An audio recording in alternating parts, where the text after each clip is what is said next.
आज हम लोग सॉल्व करेंगे 10th क्लास के चैप्टर कोऑर्डिनेट ज्योमेट्री के एक्सरसाइज 7.2 से क्वेश्चन नंबर 8। इस क्वेश्चन में हम लोगों को दिया है if A and B are -2, and 2, -4 respectively, then find the coordinates of point P such that A P equal to 3/7 A B and P lies on the line segment A B. तो question में हम लोगों को देखिए यहाँ पर दो points दे रखे हैं ए और बी, और इन दोनों पॉइंट्स के कोऑर्डिनेट्स के बिना अब बोला गया है कि जब इन दोनों पॉइंट्स को ज्वाइन कराया जाता है तो एक लाइन सेगमेंट तैयार होता है, और इस लाइन सेगमेंट के ऊपर एक पॉइंट पी है लेकिन एक कंडीशन के साथ में, और वो कंडीशन क्या है कि ए पी किसके इक्वल है, 3/7 ए बी के इक्वल है। ठीक है, तब हम लोगों को इस पॉइंट पी के कोऑर्डिनेट्स फाइंड करने हैं। ठीक है, तो चलिए स्टार्ट करते हैं, और स्टार्ट कर रहे हैं हम लोग इस गिवन कंडीशन के साथ में। एक बार इस कंडीशन को एज इट इज हम लोग लिख लेते हैं। तो हम लोगों को दिया है कि A P is equal to what, 3/7 A B. अब अगर इस गिवन कंडीशन पे हम लोग थोड़ा सा काम करें और इस ए बी को ट्रांसपोज कर दें तो हम लोग इसी कंडीशन को लिख सकते हैं A P upon A B equal to what, 3/7। यानी कि ए पी और ए बी का रेशियो कितना, 3/7 है। और जब ए पी और ए बी का रेशियो है तो हम लोग ए पी और ए बी की लेंथ भी कंसीडर कर सकते हैं। जब भी कभी हम लोगों को दो क्वांटिटीज़ का रेशियो दिया जाता है तो हम लोगों को जब एक्चुअल में वो क्वांटिटीज़ लेट करनी होती हैं तो एक वेरिएबल कंसीडर करते हैं। तो हम लोगों ने यहाँ पर लेट कर लिया, let A P equal to what, A P equal to 3K and A B equal to what, A B equal to 7K।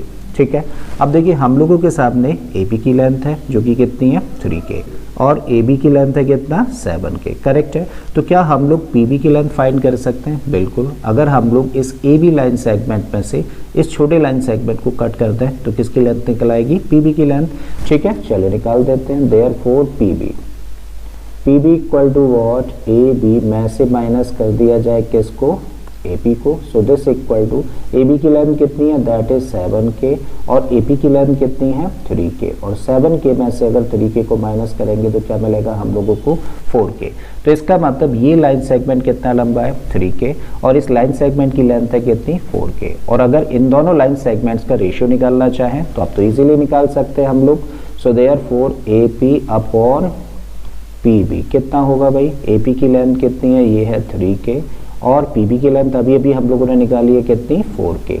देखो K से K कट गया तो क्या मिला हम लोगों को, 3/4, यानी कि A P ratio P B कितना निकल के आ जाता है, दिस इक्वल टू 3/4। करेक्ट है। इसका मतलब ये पॉइंट पी इस ए बी लाइन सेगमेंट को किस रेशियो में डिवाइड करता है, 3/4 में डिवाइड करता है। और जब हम लोगों को पता है कि एक पॉइंट एक लाइन सेगमेंट को एक खास रेशियो में डिवाइड करता है तो क्या उस पॉइंट के कोऑर्डिनेट्स निकालने के लिए सेक्शन फॉर्मूला लगा सकते हैं? बिल्कुल लगा सकते हैं। और अब जब हम लोगों को सेक्शन फॉर्मूला लगाना है तो हम लोग क्या करते हैं, जो पहला पॉइंट होता है इसके कोऑर्डिनेट्स को तो x1 y1 कंसिडर करते हैं, दूसरे पॉइंट के कोऑर्डिनेट्स को हम लोग लेट करते हैं x2 y2। पहले पॉइंट की तरफ रेशियो में जो नंबर होता है उसको हम लोग मान के चलते हैं m1, और दूसरे पॉइंट की तरफ जो रेशियो में नंबर होता है इसको मान के चलते हैं m2। अब मेंशन करते हैं, now the coordinates of the point P using section formula R। तो सेक्शन फॉर्मूला से देखिए x कोऑर्डिनेट निकालने का फॉर्मूला क्या होता है, m1 x2 plus m2 x1 upon m1 plus m2, और y कोऑर्डिनेट कैसे कैलकुलेट किया जाता है, m1 y2 plus m2 y1 upon m1 plus m2। अब जस्ट क्या करना है, m1 m2 x1 x2 की वैल्यूज पुट कर देनी है। तो भाई x कोऑर्डिनेट निकालना है हम लोगों को, तो क्या दिया है, m1 x2।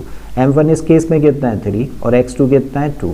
तो यहाँ पे हम लोगों ने मेंशन किया 3, और इन 2 में आ गया 2, प्लस m2 x1 है, m2 देखिए कितना है, 4 है, और x1 कितना है, माइनस का 2। तो यहाँ पे रखा हम लोगों ने 4 और ब्रैकेट में माइनस का 2, अपॉन में m1 प्लस m2 होना चाहिए, यानी कि 3 प्लस 4।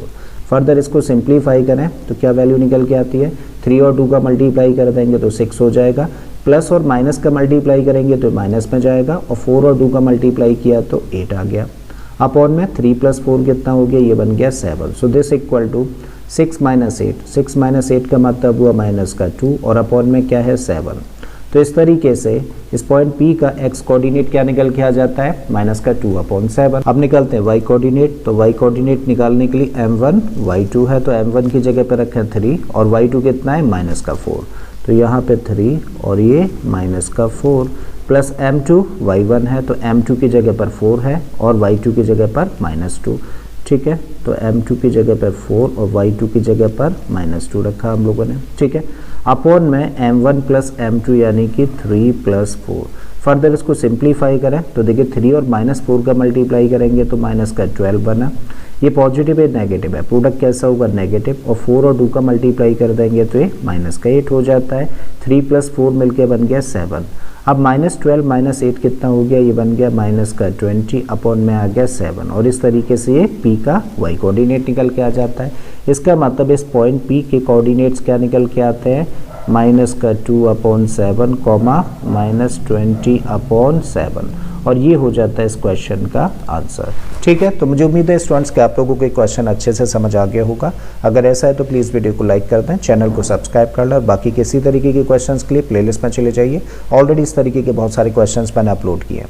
मैं फिर से आता हूँ एक नए क्वेश्चन, एक नए कॉन्सेप्ट के साथ में। Till then keep learning and thank you for watching this video.